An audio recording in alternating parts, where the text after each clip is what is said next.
सांगितलं त्या दिवशी माळेगाव सोमेश्वरचं गेटकेनच्या लोकांना 3200च्या पुढे रेट आहे आणि मग जर गेटकेनवाल्यांना 3200च्या पुढे दर मिळतोय आणि बाकीच्यांना पार 3600 रुपयापर्यंत 3700 रुपयापर्यंत दर मिळतोय, जिल्ह्यातलेच कारखाने आहेत, मग या कारखान्याला सुद्धा 3500 रुपये दर द्यायला काय अडचण आहे? विघ्नर पाठीमागे चालणारा कारखाना गेली 8-9-10 वर्ष, तो विघ्नर कारखाना जर तुमच्या बरोबरीत येतोय तर तुम्ही एक पाऊल पुढे टाकायला काय अडचण आहे? पहिला विघ्नर का पहिला भीमाशंकर? पहिला विघ्नर आहे. बाजारभाव जास्त कोणी द्यायला पाहिजे? नाही, मी तर सांगितलं नाही, एक पट चोर आहे, मागच्या वेळेला सांगितलं ते दुप्पट चोर आहेत. एका वाक्यात सांगतो. शेवटचा प्रश्न, तुम्ही मगाशी म्हणाले गोंधळ दोन्ही गटांनी घातला, गोंधळ घालणाऱ्यांना गुन्हा दाखल व्हायला पाहिजे? हो, व्हायला पाहिजे. याचं कारण सांगतो मी.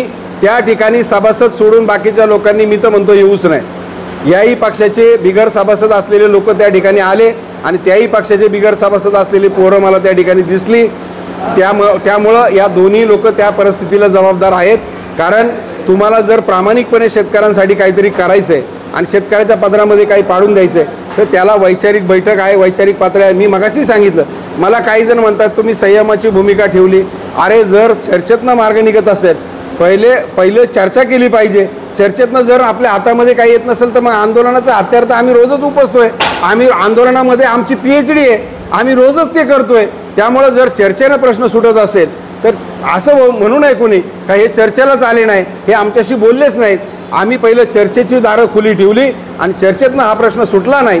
आणि मी तुमच्या समोर, सगळ्यांच्या समोर राजू शेट्टी साहेबांना फोन लावून दिला, चेअरमनचं बोलणं करून दिलं, बॅलन्स शीटची कॉपीसुद्धा त्यांना मी पाठवलेली आहे. ते त्याचा अभ्यास त्या ठिकाणी करतायत आणि ते ह्या क्षेत्रातले हेडमास्टर आहेत, त्यांना सगळं माहिती आहे. तुम्ही सांगू नका साखरेचे दर किती धरायला पाहिजे होते, बागेची किती धरायला पाहिजे होते, याचं काय झालं, त्याचं काय झालं. ठीक आहे, प्रभाकर बांगरचं नसेल कांड उसाचं तिथं, त्याला नसेल एवढा डीपमध्ये अभ्यास, पण आमचे नेते, ज्याला आम्ही नेता मानतो, तो याचा हेडमास्टर आहे, सगळ्यांचा बाप येतो याच्यामध्ये. त्यामुळे कोणी शहाणपणा आम्हाला शिकवायची गरज नाही. सगळ्यांचा बाप आहे असे शब्द वापरणं उचित नाही. या क्षेत्रातला बाप आहे, उसाच्या क्षेत्रातला बाप आहे, कोणाचा बाप आहे असं नाही म्हटलं मी. मगाशी असं म्हणाले की भीमाशंकर कारखान्याच्या वार्षिक सभेला फक्त सभासदांनाच बोलवलं जावं, तुमची अशी काही लेखी मागणी राहील? यस, मी सकाळीच बेंडे नानाला फोन करून सांगितलं, नाना मला हे पटलेलं नाही. मी स्पष्टपणानं सांगतो, नाना तुम्ही पुढच्या वर्षी व्यवस्था करा, तुम्ही जर चेअरमन असाल पुढच्या वर्षी तर फक्त सभासदाला अलाउड करा, बाकी एकाही माणसाला त्याच्यामध्ये आत घेऊ नका. पत्रकार आणि पोलीस सोडले तर वाह्यात माणूस एकही सुद्धा त्या ठिकाणी आतमध्ये असता कामा नये. कारण जर अशा पद्धतीने जर त्या ठिकाणी प्रकार होणार असतील तर शेतकऱ्यांनी तुमच्याकडून काय बोध घ्यायचा? तुम्ही तुमच्या राजकारणाची पोळी भाजण्यासाठी हे करताय. दोन्ही बाजूच्या लोकांवर माझा आरोप आहे. दोघांनाही पण देवदत्त संभाव्य उमेदवार आहे शरद पवारांच्या पक्षाचे आणि अजितदादा गटाचे उमेदवार हे वळसे पाटील साहेब आहेत. अरे, विधानसभा तोंडावर आहे, उद्या 4 दिवसावर विधानसभा येऊन ठेपलेली आहे. तुम्ही त्याच्या इतक्या दिवस का नाही गोंधळ झाला?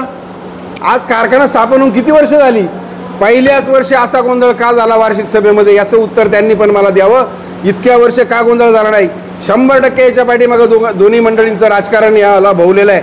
तुम्हाला खरंच शेतकऱ्याचा कळवळा असेल तर तुम्ही प्रामाणिकपणे भूमिका घ्या, चर्चेनं हा प्रश्न सोडवा आणि तुम्ही पत्रकार घेऊन बसा ना. माझं तर स्पष्ट म्हणणं आहे, तुम्हाला जर असं वाटत असेल का हे चुकीचं आमचं म्हणणं ऐकून घेत नाही, मग मला देवदत्तजींना म्हणायचं आहे, म्हणजे संचालक म्हणून तुम्हाला कवडीची किंमत नाही का तिथं? मग आता मला काही गोष्टी बोलायला लावू नका, मला बोलायचं पण नाही. मग तुमच्या म्हणण्याला कवडीची किंमत आहे का? तुम्ही निवडून काय साठी? मग आमचे तुकाराम गावडे दिले असते तर बरं झालं असतं मग तिथं. असंही सांगा ना. नाही, मला सांगा. जर ऐकत नसतील तर पदाला चिटकून का राहतात? नाही, तो त्यांचा प्रश्न आहे, त्यांनी राहायचं का सोडून द्यायचं. पण मला काय म्हणायचं आहे, तुम्ही संचालक आहात, तुम्ही तुमच्या मासिक मीटिंगमध्येच हा विषय मार्गी लावायला पाहिजे होता.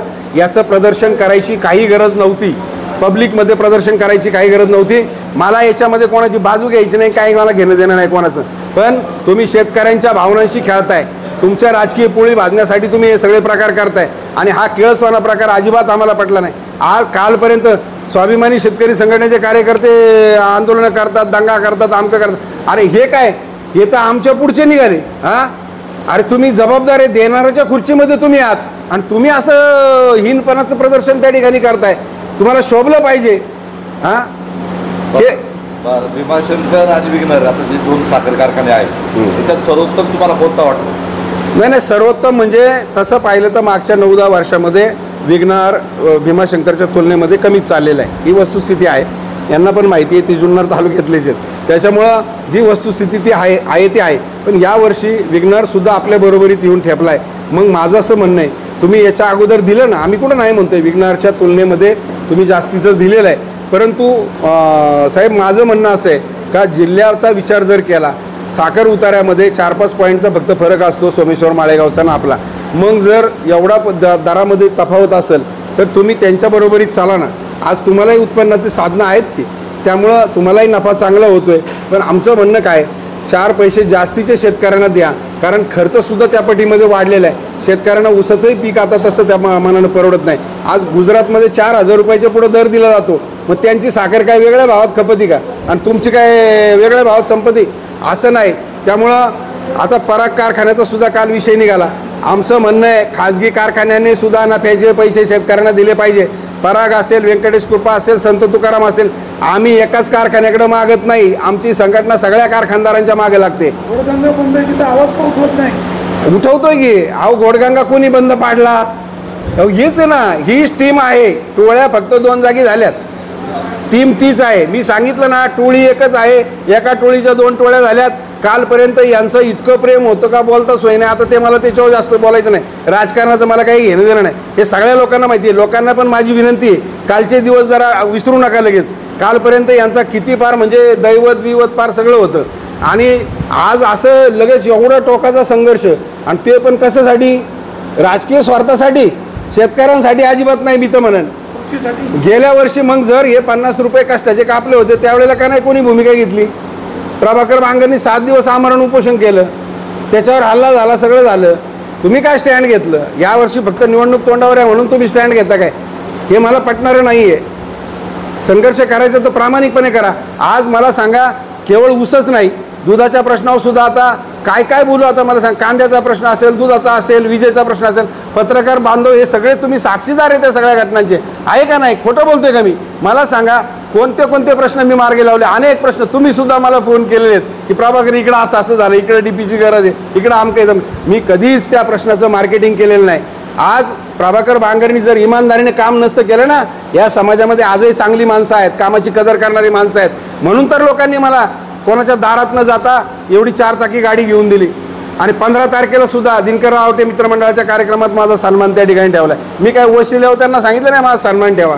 आजच्या वार्षिक सभेत जो काही प्रकार घडला त्या संदर्भामध्ये आपल्या विभागाचे खासदार डॉक्टर अमोल कोल्हे यांनी सहकार मंत्री वळसे पाटलांवर टीका केली. नाही, आता ठीक आहे ना. काय झाले, अमोल कोल्हे कालपर्यंत त्यांच्यातच होते ना. आता अमोल कोल्हे शरद पवार गटात आहेत आणि हे अजितदादा गटात आहे. आता त्यांचं असं आहे ना, आणि हा जिल्हा पवार साहेबांचा आहे त्याच्यामुळं, आणि अजितदादांचा आहे त्याच्यामुळं इथं ते होणारच ना. अरे पण तुमचं राजकारण तुम्हाला लखलाभ असो, आम्हाला त्याच्याशी काही घेणं नाही. मला राजू शेट्टी साहेब सुद्धा म्हणले का या प्रश्नामध्ये राजकारण आणता या लोकांनी हे चुकीचं आहे. हे आम्ही याच्यासाठी नाही एवढा संघर्ष केला. राजकारण ते नेहमी म्हणतात, आम्हाला शिकवण आहे. राजकारण आपला काही पोटापाण्याचा धंदा नाही आहे, आमचं काही त्याच्यावर जीवन नाही. आता काल ज्यांचं जरा इकडं उसक बरं आहे, ज्यांना इकडून जरा फायदा आहे म्हणून ते तिकडं आरडाओरडा करत होते. अरे पण सामान्य कष्ट करणारा शेतकरी बिचारा असं पाहतोय ना, त्याचं कोणी दुखणं मांडायला तयार नाही. त्याला बोलायला सोय नाही तिथं. अरे ज्यांनी कष्ट केले, वर्षभर राबला, त्याला किंमत नाही कवडीची, आणि नको ते येऊन तिथं गोंधळ घालतात. अरे ही काय पद्धत आहे? भीमाशंकर कारखान्यात जो अहवाल छापला त्या अहवालामध्ये कोल्ह्यांचा फोटो छापला नाही, आतापर्यंत छापत होते. नाही, आता ते थोडंफार पॉलिटिक्स होणारच ना. मी सांगतो ना, आता कोल्हे इकडच्या पार्टीत सन्मान करणं कितपत योग्य? लोक नाही, ते चुकीचंच आहे ना. छापायला काय ते आपले जे खासदार आहेत, लोकप्रतिनिधी म्हणून त्यांचाही सन्मान ठेवला पाहिजे. त्याच्याबद्दल आमचं दुमत नाही. आमचं तर म्हणणं असं आहे, अहवालामध्ये सगळ्या कारखानदारांनी पहिला शरद जोशी साहेबांचा फोटो छापला पाहिजे.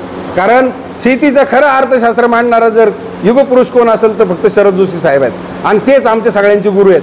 आणि ज्यांच्यामुळं आज शेतकऱ्यांना आज फायदा होतोय, आज ऊसाचा FRPचा कायदा झालाय, अरे त्याचं स्मरण तुम्हाला होत नाही, आणि याचा छापला का त्याचा राहिला का, याचं काय करायचं आम्हाला? एवढं जीव तोडून बोलता, विधानसभेची पूर्वतयारी आहे ना. आणि मी म्हणतो उद्या काय व्हायचं ते होईल. काय माझ्या बांगड्या फुटणार आहे का? मी बाई आहे का? पडलो तर पडलो का, फरक काय पडत? शेतकरी ठरवतील माझं काय व्हायचं ते व्हायचं.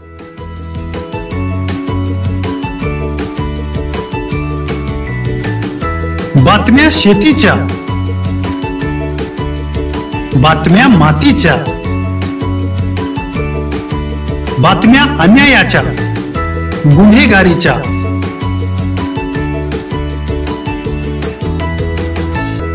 राजकारणाच्या आणि समाजकारणाच्या, शोषणाविरुद्ध बुलंद आवाज, जनसामान्यांच्या हुंकाराची गाज, सत्कार्याला प्रोत्साहन,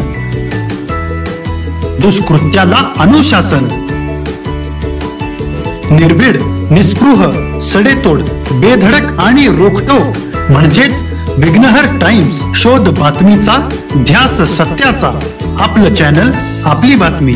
सबस्क्राईब तर कराच, पण बेल आयकॉनवर क्लिक करायलाही विसरू नका.